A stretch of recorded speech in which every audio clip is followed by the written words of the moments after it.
Okay, before class లో మా unitary method లో కొన్ని ప్రాబ్లమ్స్ చూసాం ఏ విధంగా చేయాలి. యూనిట్ వాల్యూ కనుక్కొని ఏం చేసాము, వాళ్ళు ఎన్ని అడిగారు, నెంబర్ ఆఫ్ యూనిట్స్ అడిగినప్పుడు ఏం చేయాలి, మల్టిప్లికేషన్ చేయాలి. ఇప్పుడు కొన్ని డిఫరెంట్ ప్రాబ్లమ్స్ ఎలా చేయాలి. The cost of 5 tables is the same as the cost of 7 chairs. If the cost of one table is 210 rupees, find the cost of each chair. ఇక్కడ ఏమి ఇచ్చారు, టూ థింగ్స్ ఇచ్చారు, chairs and tables ఇచ్చారు.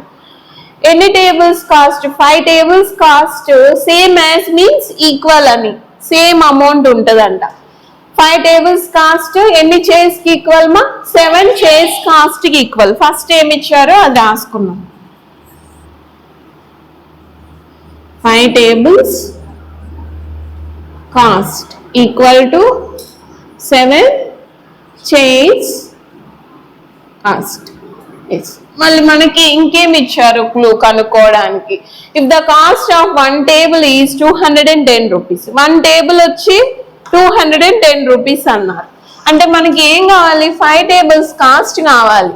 అంటే 1 unit value వాళ్ళే ఇచ్చేసారు. 1 table cost 210 rupees.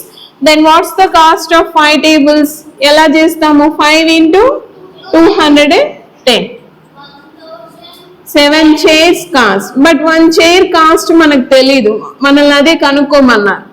నేను 1 chair cost X అనుకుంటే 1 చైర్ కాస్ట్ ఎక్స్ అయితే 7 చైర్స్ కాస్ట్ ఏమవుతుంది, 7 into ఎక్స్ అవుతుంది. అంతేనా? ఓకే, 1 టేబుల్ కాస్ట్ 210 రూపీస్ అయితే 5 tables కాస్ట్ ఏమవుతుంది, 5 times సమ్ చేయాలి 210 ని. బట్ రిపీటెడ్ అడిషన్ మీన్స్ మనం ఏం చేస్తాము, మల్టిప్లికేషన్ చేస్తాం. 5 into 210. తర్వాత 1 చైర్ కాస్ట్ ఎక్స్ అనుకుంటే 7 చైర్స్ కాస్ట్ ఏమవుతుంది, 7 into ఎక్స్. మనం కనుక్కోవాల్సింది ఏంటి నాన్న, ఇక్కడ ఎక్స్ వాల్యూ కదా, ఎక్స్ట్రా ఏముంది, 7 ఉంది. 7 ని అదర్ సైడ్ సెండ్ చేద్దాం. ఇటు సైడ్ వస్తే ఏమవుతుంది మా, బై 7 డివిజన్ అవుతుంది. ఇక్కడ ఏమైనా cancel పోతాయా, very good. 7 1s 7, 30s 21. ఇక్కడ 0 ఉంది, 0 అలాగే పెట్టాం. ఫైనల్ గా మిగిలింది ఏంటి, 5 into 30. X equal to 5 into 30, that equal to 5 3s 15. 0 ఉంది, 0 అలాగే రాస్తాం. ఓకేనా? ఎంత, 1 చైర్ కాస్ట్ కనుక్కోమన్నారు. ఈచ్ మీన్స్ 1 చైర్ కాస్ట్ ఎంత, 150 రూపీస్. నెక్స్ట్ వన్ చూద్దాం. If 12 men could complete a work is 16 days, then in how many days 3 men will complete the same work? ఈ work and time problems లో మనం ఒక formula చెప్పుకున్నాం. ఏంటది, M1 D1 T1 by W1 equal to M2 D2 T2 by W2. Yes, here M represents men power, ఎంతమంది ఇచ్చారు. First case M1 అంటే first case లో ఇచ్చి ఉంటారు కదా అది. బట్ ఇక్కడ మనకి మెన్ డేస్ మాత్రమే ఇచ్చారు కాబట్టి నేను ఫామ్ లో కూడా మెన్ డేస్ మాత్రమే తీసుకుంటున్నాను. ఓకేనా? మనకి ఇచ్చిన ఇన్ఫర్మేషన్ లో ఇవి 2 ఇచ్చారు కాబట్టి ఇవి 2 తీసుకుంటున్నాను. M1 ఎంత, ఫస్ట్ కేస్ లో ఎంతమంది మెన్ ఉన్నారు, 12 men ఉన్నారు. ఎన్ని డేస్ లో కంప్లీట్ చేశారు, 16 days లో చేశారు. Equal to M2 second case లో ఎంతమంది అంటమ్మా, 3 men నెక్స్ట్. బట్ ఒకసారి చూద్దాము, 12 men 16 days లో చేస్తే 3 men ఎన్ని రోజుల్లో చేస్తారు, అంటే 16 days కన్నా ఎక్కువ వస్తుందా వాల్యూ, తక్కువ వస్తుందా, ఎక్కువ వస్తుంది. ఎందుకు, పర్సన్స్ డిక్రీజ్ అయ్యారు కాబట్టి. పర్సన్స్ తగ్గిపోతే ఎక్కువ రోజులు చేయాలి కదా వర్క్ కంప్లీట్ చేయాలంటే, ఇన్వర్స్ ప్రపోర్షన్. ఇప్పుడు మనకు కావాల్సింది ఏంటి, ఎక్స్ కావాలి. 3ని అదర్ సైడ్ సెండ్ చేస్తాం. 12 into 16 x. Good. 3 1s 3 4s 16 4s x equal to మిగిలింది ఏంటి మా, 16 into 4. 16 4s 16 days. ఓకే. ఇది మనం డైరెక్ట్గా ఫార్ములా యూజ్ చేస్తాం కాబట్టి చేసేస్తాం. Next one, A tree is 12 meters tall and casts an 8 meter long shadow. At the same time, a flagpole casts a 100 meter long shadow. How long is the flagpole? ఒక tree ఉందంట, tree ఎంత అంటమ్మా 12 meters tall, 12 meters పొడవు ఉంది. దీని shadow ఎన్ని metres ఉందంట, 8 meters ఉందంట. ఇది షాడో అంట. సేమ్ ఇలాగే ఇప్పుడు ఏం చేస్తున్నారంటే ఈ ట్రీని ఫ్లాగ్ పోల్ తో కంపేర్ చేస్తున్నారు.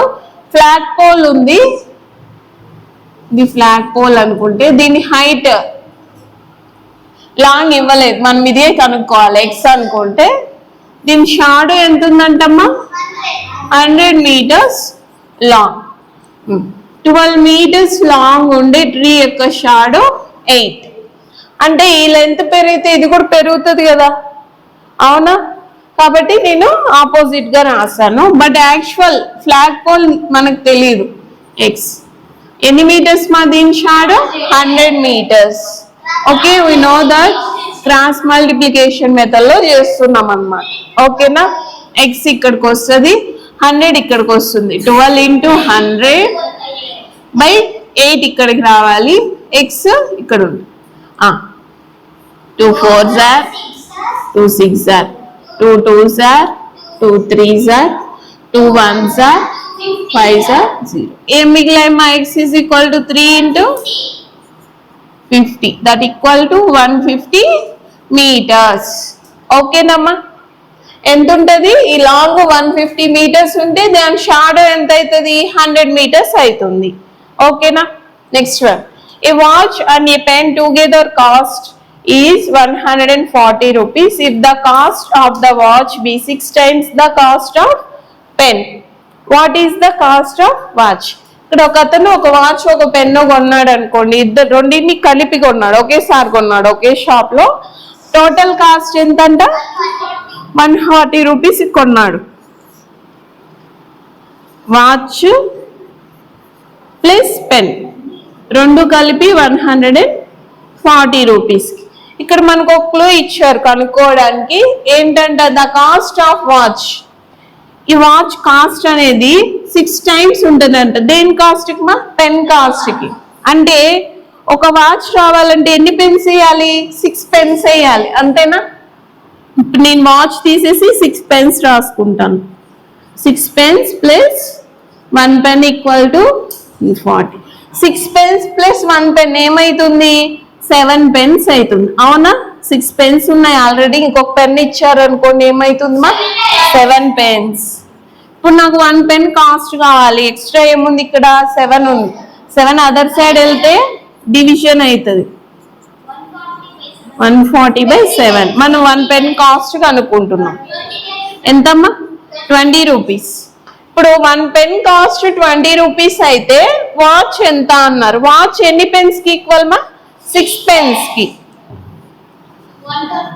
Watch equal to 6 pens. ఇప్పుడు 1 pen కాస్ట్ 20 రూపీస్ అయితే 6 pens ఎంత అవుతుంది 6 into 20 ఎంత 120 రూపీస్ 1 వాచ్ కాస్ట్. ఓకేనా?